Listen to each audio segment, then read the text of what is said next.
علی بھی اگلا سوال ہے، قربانی کے جانور کی کم از کم عمر کتنی ہے؟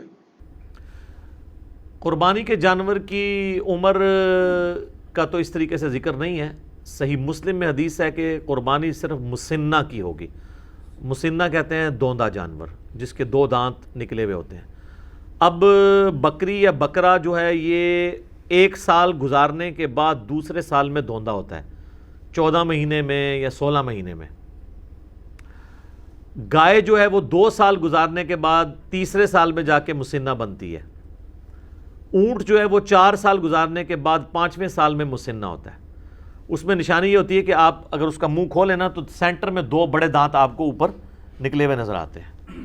اب جن لوگوں کو عموماً پہچان نہیں ہے نا تو وہ تو اگر کوئی موٹا تازہ کھیرا بکرا بھی ہو، یعنی جو دوندا نہیں ہے، اس کے سائیڈ والے دانت اگر توڑ دیے جائیں، سینٹر میں 2 دانت رکھے جائیں تو اس کو دوندا کر کے کوئی بیچ دے، لادہ بات ہے۔ وہ تو سائز ہی بہت بڑا فرق ہوتا ہے۔ جو عام جو سال والا جو بکرا ہے یا جو دوندا نہیں ہوا ہوا، اس کے تو چھوٹے چھوٹے دانت ہوتے ہیں، یہ تو 2 بڑے دانت نکلتے ہیں نیچے کی سائڈ پہ، وہ آپ یوں کر کے دیکھ سکتے ہیں۔ تو کم از کم مسنہ ہونا چاہیے، اور پریفریبل بھی یہی ہے۔ بعض اوقات 4 سال کا بھی ہوتا ہے تو 4 اس کو چوگا کہہ دیتے ہیں، 4 دانت نکلے ہوئے ہیں، وہ پریفریبلی نہ ہو، اس کا گوشت اتنا اچھا ہوتا ہے۔ بہترین جانور جو ہے وہ دوندا جانور ہے جس کے 2 دانت نکلے ہوئے ہوں، یہ اس کی عمر ہونی چاہیے۔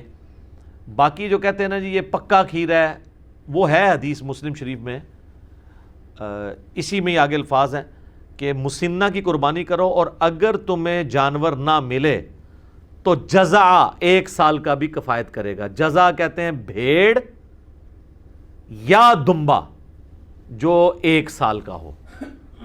اور امام ترمذی بھی اس حدیث کو لے کے ہیں، اور نیچے انہوں نے کمنٹس کیے ہیں کہ اس میں بکری یا بکرا شامل نہیں ہے، صرف بھیڑ اور دمبے کے لیے ہے کہ وہ 1 سال کا بھی چل جائے گا، وہ بھی اس صورت میں اگر کسی کو مسنہ دوندا جانور نہ ملے، کیونکہ جزع کا لفظ مینڈے کے اوپر، بھیڑ کے اوپر، دمبے کے اوپر بولا جاتا ہے، بکرے کے اوپر، بکری کے اوپر نہیں بولا جاتا، نہ گائے کے اوپر۔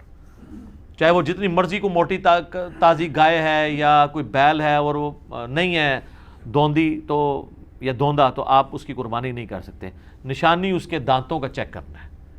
سال عمر کہتے ہیں جی پکا سال کا ہے، یار ہمیں پتہ ہے سال کا ہے، سال کے بعد تو کوئی بکرا جو ہے نا وہ دوندا ہوتا ہے۔ عموماً تو یہ 14ویں 13ویں 14ویں مہینے میں جا کے، بعض 15ویں مہینے میں جا کے اس کے 2 دانت نکلتے ہیں۔ یہ سال والا کنسیپٹ ہی غلط ہے، سال میں تو دوندا ہوتا ہی نہیں ہے جانور۔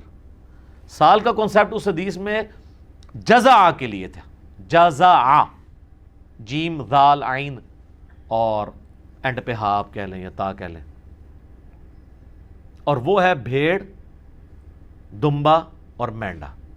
بکری، گائے، اونٹ اس میں شامل نہیں ہے۔ ٹھیک ہو گیا؟ جزاک اللہ۔